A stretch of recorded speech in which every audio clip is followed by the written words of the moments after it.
ತೆರಬಂಡಿ ಓಟ. ಈ ತೆರಬಂಡಿ ಅಂತಂದ್ರ ನಮ್ಮ ಉತ್ತರ ಕರ್ನಾಟಕದ ಮಂದಿಗೆ ಏನೋ ಒಂಥರ ಹುಚ್ಚು. ಅದರೊಳಗ ನಮ್ಮ ಮುಧೋಳ್, ಮಹಾಲಿಂಗಪುರ್, ರಾಯಬಾಗ್ ಹಾಗೂ ಬಾಗಲಕೋಟೆ ಮಂದಿಗಂಕಾರ ತೆರಬಂಡಿ ಅಂತಂದ್ರ ಇನ್ನೊಂದು ಜೀವಿದ್ದಂಗ. ತೆರಬಂಡಿಗೂ ಹಾಗೂ ಸಾಮಾನ್ಯ ಬಂಡಿ ಸ್ಪರ್ಧೆಗೂ ಇರೋ ವ್ಯತ್ಯಾಸ ಏನಂತಂದ್ರ ತೆರಬಂಡಿಯ ಎರಡೂ ಗಾಲಿಯ ನಡುವ ಒಂದು ದೊಡ್ಡ ಕಟ್ಟಿಗೆ ಹಾಕಿರ್ತಾರ್ರಿ. ಅದಕ್ಕ ಆ ಎರಡೂ ಗಾಲಿಗಳು ತಿರುಗ್ಲಾರ್ದಂಗ ಎಳ್ಕೊಂತ ಹೋಗ್ಬೇಕಾಕತ್ರಿ. ಮತ್ತ ಆ ಬಂಡಿ ಮೇಲೆ 1 ಕ್ವಿಂಟಲ್ ತೂಕಿರುವ ಗೊಂಜಾಳ ಚೀಲಾನು ಹಾಕಿರ್ತಾರ್ರಿ. ನನ್ನ ಹೆಸರು ಸಚಿನ್ ಅಂತ ಹೇಳ್ರಿ. ಇದ್ರ ಹೆಸರು ಉಡಾಡ್ರಿ. ಫುಲ್ ಫೇಮಸ್ ಐತ್ರಿ ಇದು. ಹೆಸರಿನ ತಕ್ಕಂಗ ಐತ್ರಿ. ಫುಲ್ ವಾಂಡನ ಐತ್ರಿ ಅದು. ಹಿಡಿಸ್ಕೊಡುದಿಲ್ಲ. ಕಣದಾಗ ಐತಲ್ರಿ ಫುಲ್ ಏನ್ ಗೆರಿನ ತಪ್ಪಿಲ್ರಿ ಅದಕ್ಕೆ ಫುಲ್ ರೀ. ಅದನ್ನೇನ್ ಗಾಡಿ ಕಟ್ಕೊಂಡ್ ಹೋಯ್ತ್ರಿ ಅದನ್ನ ಹಂಗ ಹೋಯ್ಯಾದ್ರಿ ಅದನ್ನ. ಅಟ್ ವಾಂಡನ ಐತ್ರಿ ಅದ. ಮತ್ ಇಟ್ ಕಣಕ್ ಹೋದ್ರು ಒಂದು ಕಣ ಫೇಲ್ ಆಗಿಲ್ರಿ ಅದ್ರ. ಒಂದು ಕಣ ಫೇಲ್ ಆಗಿಲ್ಲ. ಎಲ್ಲಾ ಕಡೆ ನಂಬರ್ ಐತ್ರಿ ಅದು. ಬಟ್ ನಂಬರ್ ಹಿಡಿಯೋದತ್ರಿ ಅದು ಎಲ್ಲಿ ಹೋದಲ್ಲಿ ಬಿಟ್ಟೇ ಇಲ್ರಿ. ಇದನ್ನ ನೀವು ಎಷ್ಟಕ್ಕ ಖರೀದಿ ಮಾಡ್ಕೊಂಡ್ರಿ? ಇದನ್ನ ಅಲ್ಲೇ ನಮ್ಮ ಊರಾಗ 2 ಲಕ್ಷ ಕೊಟ್ಟು ತಂದಿವ್ರಿ. ನಿಮ್ಮ ಊರಾಗ ಅದಕ್ಕಿಂತ ಮೊದ್ಲು ಕಣ ಆಡಿತೇನ್ರಿ? ಲಗರ್ಗಿತ್ತು. ಅಲ್ಲಿ ಮೊದಲು ಆಗಿಲ್ರಿ. ನಾವ್ ಈ ಕಡೆ ತಗೊಂಡಂತರ ಆಗೈತ್ರಿ. ಅದು ಬೀಗರ್ದೈತ್ರಿ ಅಲ್ಲಿ ಎತ್ತ. ಅದನ್ನ ಈ ಕಟ್ 2 ಲಕ್ಷ ಕೊಡ್ತಾವ್ರಿ. ಈ ಕಟ್ ನಂಬರ್ ಮಾಡತ್ರಿ. ಫುಲ್ ನಿಮಿಷದ ಬಂಡಿ ಐತ್ರಿ ಇದು ಮೊದಲು. ಈ ಕಟ್ ಏನೈತಿ ತರಬಂಡಿ ಹಾಕ. ಈಗ ತರಬಂಡಿ ಅಂದ್ರೆ ಇದಕ್ಕೇನು ಟೈಮಿಂಗ್ ಅದು ಏನಿರ್ತೇನ್ರಿ? 2 ನಿಮಿಷ ಇರ್ತೈತಿ. 2 ನಿಮಿಷ ಯಾವ ಹೆಚ್ಚು ಓಡ್ತಾವಲ್ರಿ ಅವ ಪ್ರಸ್ಪೈಸ್. ಹಾಲಿನ ಮ್ಯಾಗ ಅದ್ರ ಏನಿರ್ತೈತೇನ್ರಿ ಇದು? ಇಲ್ಲ ಅದೇನಿಲ್ರಿ. ಓಪನ್ ಯಾವ ಬೇಕಾದ ಹಾಕ್ಬೋದು. ಜರ್ಸಿ ಅಲಾವಿಲ್ರಿ. ಮತ್ತ ಈ ನಮ್ಮ ಭಾಗದಾಗ ಜರ್ಸಿ ಅಲಾವಿಲ್ಲ. ಆ ಕಡೆ ರೂಢಿ ಭಾಗದಾಗ ಐತಿ ಜರ್ಸಿ ಅಲಾವ್ ಇರ್ತದೆ. ಅಂದ್ರೆ ಇವು ಕಂಟ್ರಿ ಆಟ ರೀ.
ಫುಲ್ ಅಟ ಫೇಮಸ್ ಐತಿ. ಫುಲ್ ಟ್ರೈನಿಂಗ್ ಐತೆ ಅಣ್ಣ ಹೋಗ್ರಿ.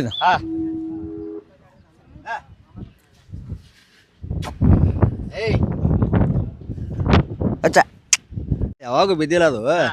ಫುಲ್ ಎಲ್ಲ ಅವಸ್ಥೆ ಎಲ್ಲ ಕಡೆ ಅದ. ನಮ್ಮ ಚಿಂಚುಮುಳ ಜಗ್ಗಿ ಹೇಳ ಅದ್ರ ಜೋಡಿ ತಡೆದಿಲ್ಲ ಮೊದಲು ಯಾವ. ಇನ್ನೂ ಮನ್ಯಾಗ 2 ಎತ್ತದವ್ರಿ. ಈಗ ನಾವು ದೊಡ್ಡ ಕಣ ಸಣ್ಣ ಕಣ ಇರ್ತಾವ್ರಲ್ಲ. ಗಟ್ಟಿ ಕಣಕ್ಕೆ ದೊಡ್ಡ ಹೋಯ್ತೀವ್ರಿ. ಈ ರೋಡ್ ಮೇಲೆ ಇರ್ತಾವ್ರಲ್ಲ ಅವಾಗ ಹಗರನ್ನು ಹೋಯ್ತೀವ್ರಿ ಎತ್ತ. ಈದಂತರೂ ದೊಡ್ಡ ಮಾಪ ಈಗೇನು ಇದ್ರಾಗ ಯಾವುದೂ ಇಲ್ರಿ. ಹಿಂಗೆ ಇದ್ರ ಹೆಸರು ಏನೈತಿ? ಇದು ಜ್ವಾಲಾಮುಖಿ ಐತಿ ಹೇಳ್ತೀವಿ. ರೀ ಹೆಸರು ತಕ್ಕ ಅದಕ್ಕೆ ಇದು ನೋಡಿದ ಪೇಟೆಗೆ ಹೆಸರು ತಕ್ಕ ಇಟ್ಟಿವ್ರಿ ಇದನ್ನ ಹೆಸರು. ಅದೇನೈತ್ರಿ ರಾಜಾರಿ. ಅದು ಈ ಸದ್ಯಕೆರೆ ಮೆಳ್ಳಿಕೇರಿ ಹೊಡಿವ್ರಿ. ಮಾನ್ಯ ಜಗದಾಳ ಪೈಲ ಆತ್ರಿ. ಮೆಳ್ಳಿಕೇರಿದ ಏನೈತ್ರಿ ಮನ್ಯಾಗ ಐತ್ರಿ. ಅದು ಪೈಲೆ ಆಗೈತ್ರಿ. ಜಗದಾಗ ಫಸ್ಟ್ ಆಗೈತ್ರಿ. ಯಾವ್ರಿ? ನಮ್ದು ಹೊಂಟಗೋಣಿ ರೀ. ಎಲ್ರಿ ಒಂಟುಗುಡಿ ಮುಧೋಳ ತಾಲೂಕು ರೀ. ಹಾಂ ಅವ್ರದ್ದು ಅವ್ರದ್ದು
ಊರು ಮೆಟ್ಗುಡಿಯನ್ನ ಮುಧೋಳ ತಾಲೂಕು ಬಾಗಲಕೋಟೆ ಜಿಲ್ಲಾ. ಮೊದಲ ನಾವು ತಂದದ ರಟ್ಟಿಂದ 5 ಲಕ್ಷಕ್ಕೆ ತೊಗೊಂಬಂದಿದ್ದೀವನ. 2 ವರ್ಷ ಹೊಡೆದಿವನ. ನಮ್ಮ ತೆಕು ಸಿಕ್ಕಂಗೆ ಪ್ರೈಸ್ ಮಾಡ್ತೇವೆ. ಬಂಗಾರ ಗಾಡಿ ಮತ್ತು ಮಾಲಿಪುರ ಕಾರ್ ಗಾಡಿ ಎತ್ತೇನ 8 ಲಕ್ಷದೇನ ಕಾರ್ ಗಾಡಿ. ಮತ್ತು ಬೇರೆ ಏನಾರ ಬಂಗಾರದ ಹೊಡೆದೈತಿ? ಹಾಂ, ಬಂಗಾರ ಬೆಳ್ಳಿ ಫುಲ್ ಹೊಡೆದತ್ರಿ. ಬಂಗಾರ ಬೆಳ್ಳಿ ಸೈಕಲ್ ಮೋಟ್ರೇನ ಮತ್ತು ರೊಕ್ಕನೂ ಮಾಡೈತೇನ. ಎಷ್ಟು ಗಾಡಿ ಅದು ಎಷ್ಟು ಮಾಡಿದ್ರಿ? 3 ಬೈಕ್ ಮಾಡೈತೇನ. ಬಂಗಾರ 4 ತೊಲಿ ಬಂಗಾರ ಮಾಡೈತೇನ. ಒಂದು 8 ಲಕ್ಷದ ಕಾರ್ ಗಾಡಿ ಮಾಡೈತ್ರಿ. 14,50,000 ರೂಪಾಯಿ ಕೂದಿದ್ರಿ ಅದನ್ನ. 14,50,000 ರೂಪಾಯಿ. ಮೊದಲು ನಾವು 5 ಲಕ್ಷಕ್ಕೆ ತೊಗೊಂಬಂದಿದ್ದೇವನ. 2 ವರ್ಷ ಹೊಡೆದೇವನ. ಹೊಡೆದ್ಗಡೆ 14,51,000ಕ್ಕೆ ಒಂಟ್ಗೋಡಿ ಯಾರಿಗೆ ಕೊಟ್ಟೇವನ. ಅವ್ರ ತೆಗ್ ಕಾರ್ ಗಾಡಿ ಹೊಡಿತೇವೆ. ಮತ್ತೆ ನಾವು ಪ್ರೀತಿ ಹೆಚ್ಚಾಗಿ ನಾವು 14 ಲಕ್ಷಕ್ಕೆ ಇನ್ನೂ ಅವ್ರಿಗೆ 1,000 ಹೆಚ್ಚು ಕೊಟ್ಟು ನಾವು ವಾಪಸ್ ತೊಗೊಂಬಂದಿವಿ. ಈಗ ತಂದು 1 ವರ್ಷ ಆತೇನೆ. ನಿಮ್ಮ ಕಡೆ ಐತ್ರಿ? ಹಾಂ, ನಮ್ಮ ಕಡೆನೇ ಐತೇನೆ. ಹಾಂ, ಈಗ ಹೊಡಿತೇನೆ. ಅದು ಜಗ್ಗುನ್ಕಿ ನೋಡಿ ಅದಕ್ಕೆಲ್ಲಾರ ಅಭಿಮಾನಿಗಳು ಅದು ಈ ನಮ್ನಿ ಜಗತ್ತೈತಿ ಅಂದ್ರೆ ಇದು ಹಿಂದೂಸ್ತಾನ ಅನ್ನೋ ಹೆಸರ ಅಭಿಮಾನಿಗಳು ಕೊಡಿ. ಹಿಂದೂಸ್ತಾನ ಅನ್ನೋದು ಅಭಿಮಾನಿಗಳು ಕೊಟ್ಟ ಹೆಸರ. ಅದಕ್ಕೆ ಜಗ್ಗ ಕೊಟ್ಟು ಲಿಮಿಟೇ ಇದ್ದಿದ್ದಿಲ್ಲ. ಅದರ ಸಂಬಂಧ ಹಿಂದೂಸ್ತಾನ ಅನ್ನೋದು ಹೆಸರು ಬಂತು.